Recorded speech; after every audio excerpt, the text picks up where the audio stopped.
this out.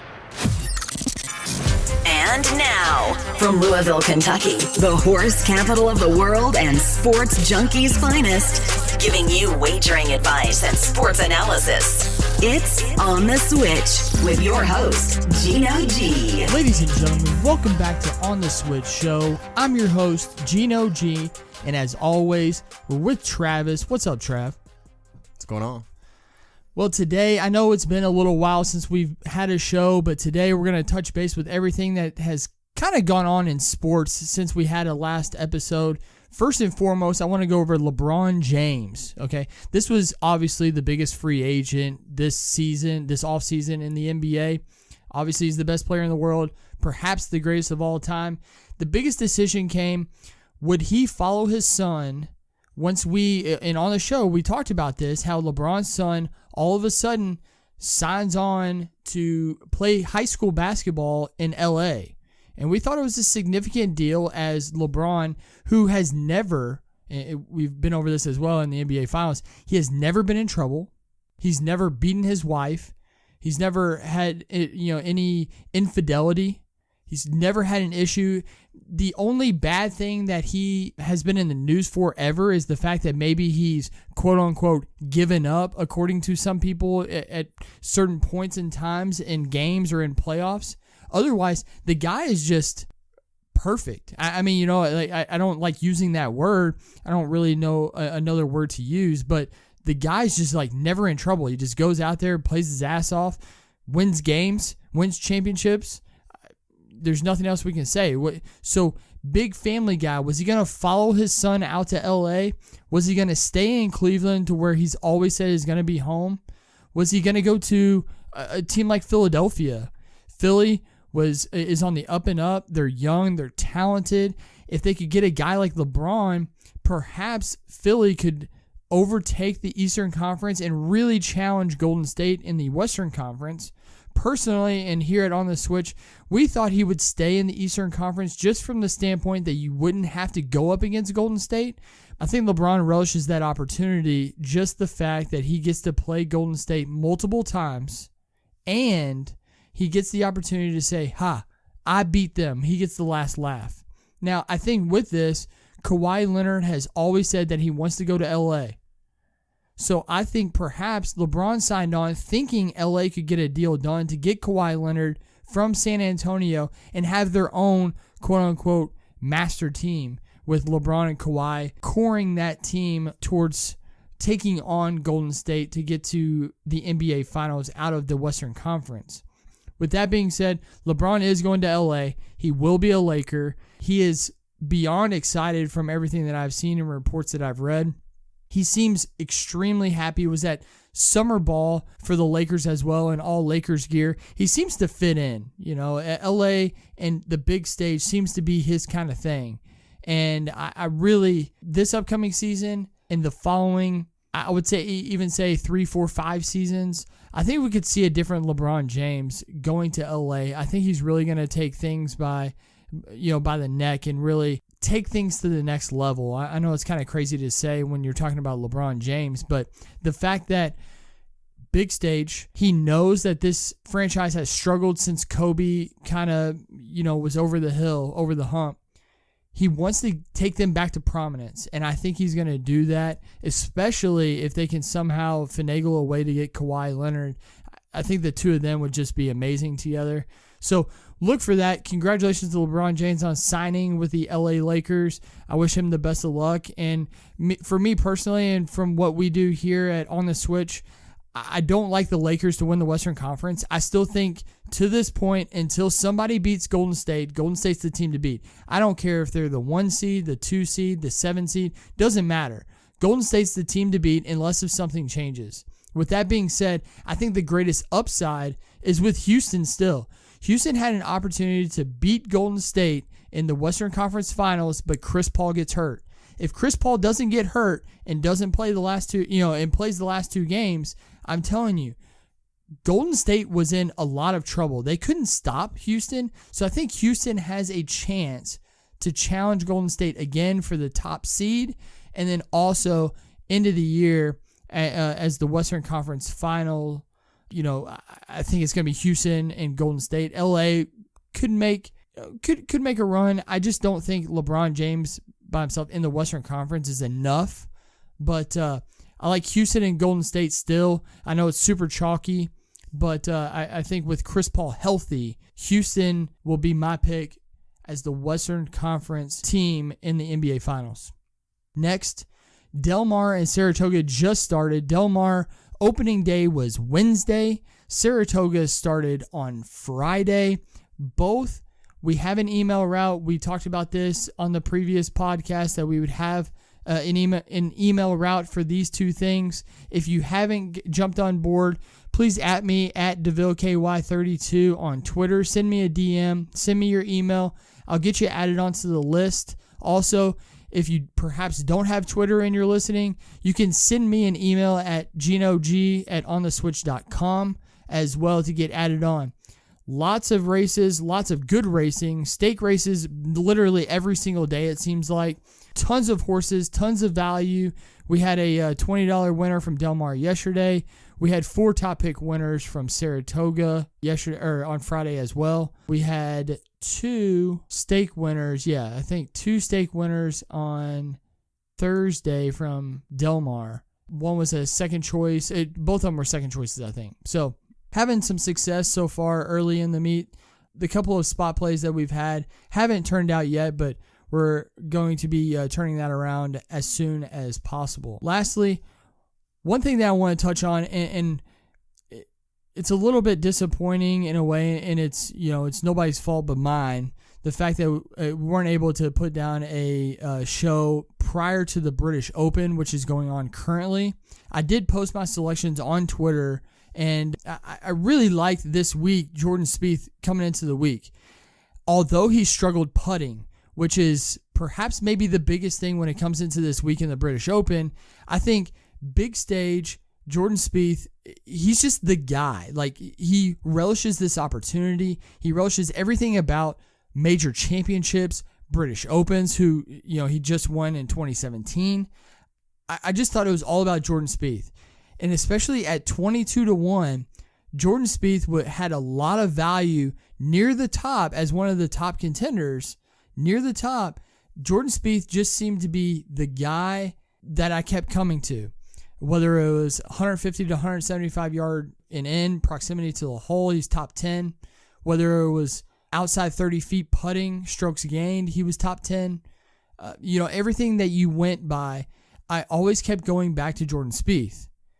At 22-1, I thought perhaps like this could be the biggest steal ever. You're talking about, I think in the Masters he was 10-1 or perhaps 11-1. In the U.S. Open he was even lower than that. He was 9-1. Dustin Johnson was 7-1. Jordan Spieth was 9-1. Now all of a sudden, quote unquote, he's struggling. Really can't putt, can't make a putt. Blah blah blah blah blah blah blah blah blah. And now British Open is 22-1. This is 2017's champion of the year, champion golfer of the year. 2017 is Jordan Spieth. Now he's 22-1. He's top 5 in the world. I don't understand. So we took as our top selection in the British Open Jordan Spieth at 22-1. He did finish up Friday's round at -3. He's 3 back, which is well within distance. To be honest, almost everybody is within distance. The leaders at -6, and we'll talk about the leaders here in just a minute. But the cut was +3. So you're only 9 shots back. And in a British Open, especially these guys who are going out early as you're listening to the podcast, they're probably actually finishing up. But these early guys, they go out there and they shoot 4, 5, 6, 7 under. Now, I know 7 under is a little bit of a stretch as the course record is 62, par 71, so that's -9.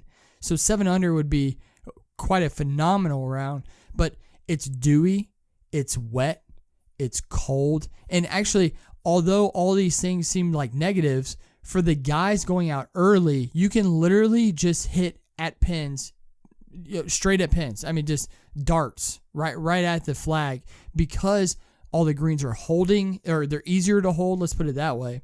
And the fact is, the ball's still rolling out off your tee, off the tee shot. So if you're just able to just fly at flags, if you get the irons going, make a few putts, you can easily go -4, -5, -6. And if you can get to -3, let's say, you shoot 6 under 65, you get to -3, no telling what happens at the top of that leaderboard. It's going to get more difficult as the day goes on in Carnoustie. So all the guys later, although there are a lot of top-heavy hitters, and we'll get to those in just a minute as well, although there's top-heavy hitters, it's going to be difficult as the day progresses. So if you can go out there and get into the clubhouse at -3, you might only be 3 or 4 shots back. And if you're only 3 or 4 shots back with 1 round to go, no telling what can happen. So although I think the guys at +3 are going to struggle to reach maybe even top 5, it is possible, especially with just the little bit that I've seen in the mornings. It seems so much easier to just get it really, really close to the hole. So look out for that. But I'm telling you, our top selection, Jordan Spieth at -3. I like him. If I didn't like him before, if you told me after 2 rounds he's going to be -3 and 3 back, hell yeah. Count me in. 22-1. Yeah. Next, and this is what's great, okay? And I'll read this to you straight from my Twitter. On 7/18/18 at 10:54 p.m., so this was 3 hours prior to the start of the British Open, we posted as my second selection at 70-1. 70-1. I like Zach Johnson. And people are like, oh, Zach Johnson, I mean, washed up. 2-time British Open champion, but, he's washed up. He is now tied for the lead, -6 after 2 rounds. What he has done to this course has just been phenomenal, okay? He's hitting whatever the course gives him. So is it an 8-iron off the tee? Is it a 4-iron? Is it a driving iron? Is it a driver? A 3-wood? He's doing anything and everything that he possibly can to make birdies out there. He's making very few mistakes, unlike Kevin Kisner, again, tied for the lead. Zach Johnson is literally doing everything that he's ever done when he's won a major. He's literally wedging his way around, making birdies, and not making any mistakes. He's -6, tied for the lead as our second choice at 70-1. Zach Johnson, big opportunity here to, again, win another claret jug. Maybe cash us a little ticket at 70-1. Loved Zach Johnson coming into the week. I thought the bounce and the rollout off the tee shot was going to be significant for a guy like him who doesn't hit it long. So he can hit irons off the tee and still hit it just as far as everybody else because the bounce and roll was going to be 30, 40, 50 yards. Ends up, round 1, they were bouncing and going 60, 70, 80, 90 yards. So a guy like him who hits it short, he hits a 3-iron, he's still hitting it 280, 300. And for Zach Johnson, he probably hasn't hit a drive of 300 in 10 years. Zach Johnson, he has been fantastic over the first 2 rounds, and to be honest, he's been there, he's done that. Tied for the lead, he's not waking up today saying, "Oh my God, British Open, oh no, like I'm tied for the lead, freak out." Been there, done that, has won majors. I don't think he sweats this at all. And if perhaps nobody behind him or close behind him shoots just a ridiculous number, Zach Johnson should be there at the end of the day today, near the top. Might not necessarily be leading, might be tied for the lead again. He could be leading by himself. But I think the way that he's managed this course, the way he's gotten around, Zach Johnson has to be one of the ones to beat now, tied for the lead after 2 rounds. Third, we liked Alexander Noren. So Alexander Noren has been a common selection for myself prior to doing podcasting and doing this show. I always like Alexander Noren in what seems like every single major for the last 2 years. I don't necessarily know why. I don't get it. I love his game, and for one, I wish I could steal his swing. Although being a lefty, I wish I could switch it over left-handed and steal his swing because it's one of the most beautiful things like you'll ever see in your life. He also putts the ball extremely well, makes a lot of putts from over 25 feet. I just thought this was a guy now who has transferred his game over to the PGA Tour that I really thought this year in majors he would have a big year. And it's just not panned out. If perhaps Noren, as I've said to all my friends and everything, if perhaps Noren is going to win a major, it's going to be the British Open, right? This is what he's known for. It's what he's worked for. Great wind player, lower ball flight, a long range good putter, great iron striker. The guy has the entire package to win a British Open. This is what I think he's keyed to do. So I liked him this week in a round where Fleetwood, who we'll talk about in just a minute, who's just one shot back. Fleetwood shot 62 in that same round. He shot 64 at Carnoustie. 62 is the course record, which, like I said, was shot by Tommy Fleetwood. But Alexander Noren shot 64 same day. So the guy loves Carnoustie, right? Has played well at Carnoustie, where we're playing this week. I really, really liked him a lot. He was 30-1, which is not as much value when you think Jordan Spieth is 22-1, Alexander Noren's 30. It's not the greatest amount of value, but he is now, after 2 rounds, -1, only 5 shots back. So another good round today, and no telling, Alexander Noren could shoot up the leaderboard, especially if he shoots something like 64. Hell, he could be the leader by himself. So we liked Alexander Noren coming into the week. Lastly, we had a couple of long shots. Ian Poulter and Martin Kaymer. Okay, Ian Poulter, he's a great wind player. He's a great ball striker. At times, he gets a little wayward off the tee, and a lot of Ian Poulter, as well as he's going to do, is as good as his putter is going to be. So if his putter's really, really good and hot and making putts everywhere, he's going to play really well. If it's not, he'll miss the cut. So Ian Poulter was even par after the first round. Even par. He shot 82 second round. Missed cut, obviously. So at 65-1, we thought Ian Poulter, like I said, the Englishman, also great wind player, great iron striker. I thought a lot of those meant a whole lot this week. Didn't pull through. And one that I'm really upset about is Martin Kaymer. Martin Kaymer has won majors before. He's won a British Open. Martin Kaymer was 150-1. I know it's a stretch. But after his first round, his first 15 holes, he was -2. And at that point, -2 was like a phenomenal score. He bogeys 2 of the last 3 holes to get in even par. He shoots 75 yesterday. Next thing you know, missed cut. Disappointed in that. We had bets for top 10, top 5, top 20 for Martin Kaymer. 150-1 to win this week. We liked him a lot, especially when it came to the 3-ball match in his group to have the best score. We also got screwed out of that. Okay, after 15, Martin Kaymer was -2. Andy Sullivan was +1. He had a 3-shot lead with 3 holes to go. 3-shot lead with 3 holes to go.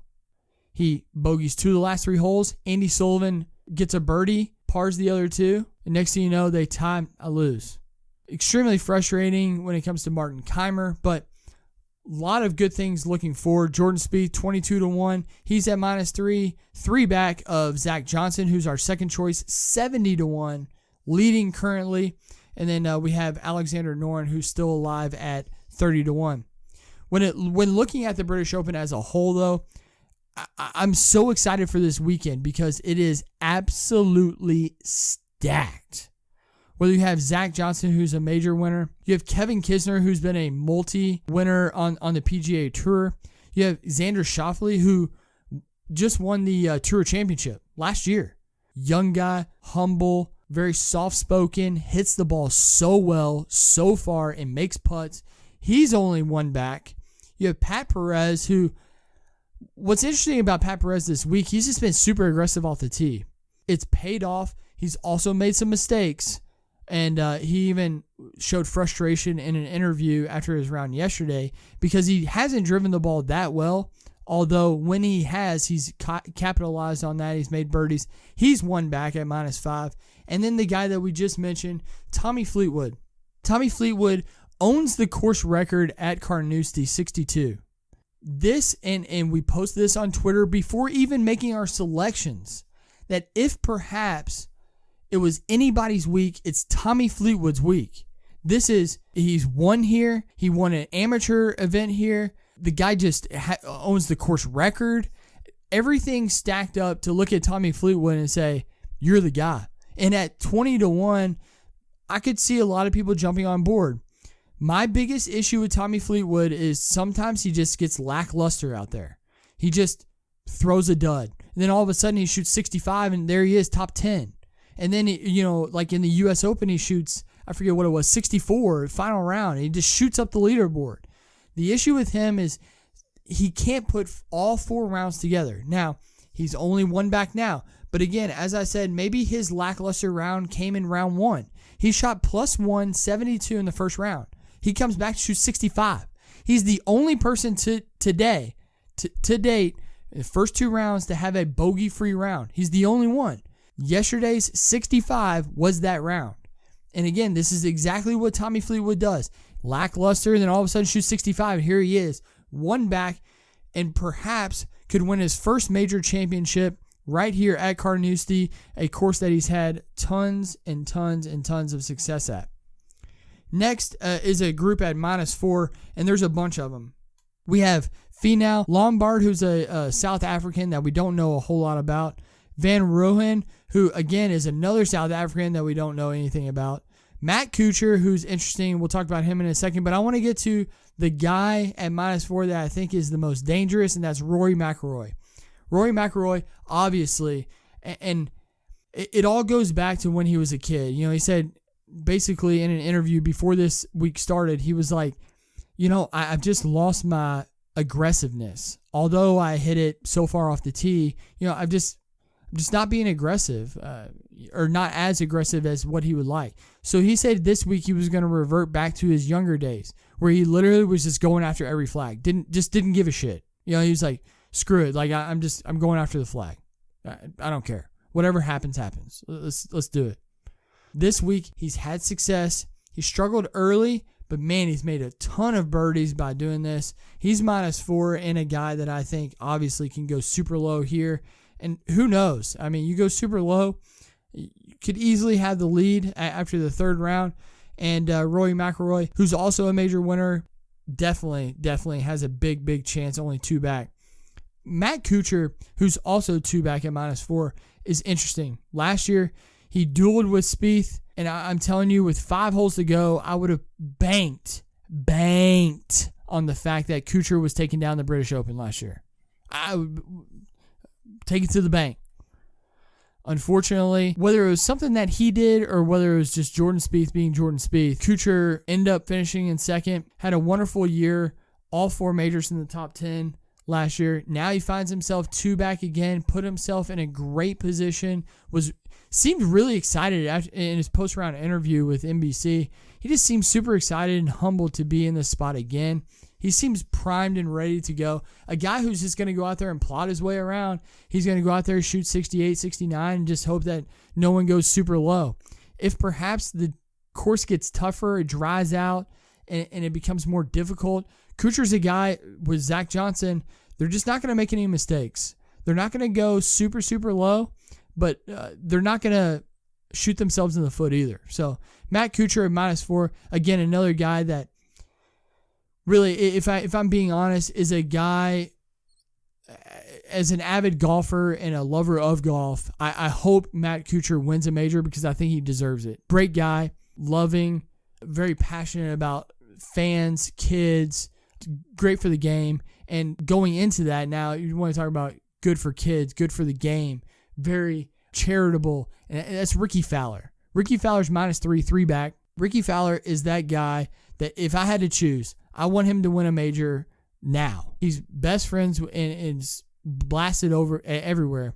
He's best friends with Justin Thomas and Jordan Spieth. You see them everywhere. They were at the Kentucky Derby together. I mean, they spend all the time together, period. Whether it was 4th of July, they're on a lake or an ocean together on a boat. Whether it's last year, Jordan Spieth wins the British Open, right? On their flight back to the States, they're drinking alcohol out of the jug together. It was a viral video on Instagram, I think. You catch them drinking out of the jug. They're just three best buddies that just have a great time playing on the PGA Tour, and Ricky Fowler is the only one that doesn't have a major.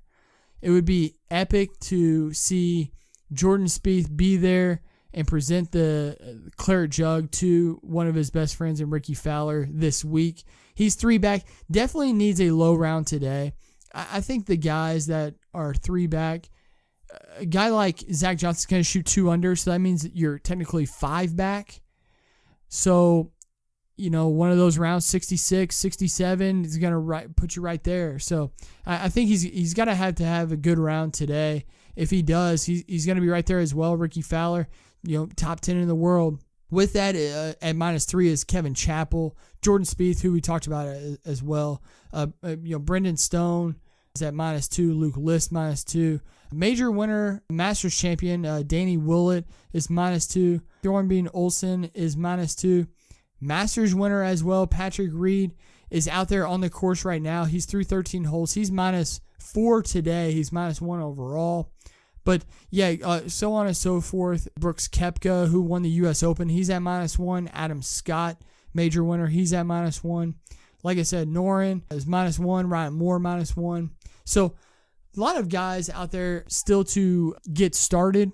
As you listen to this, obviously, most likely everybody would already be out there on the course plotting themselves around.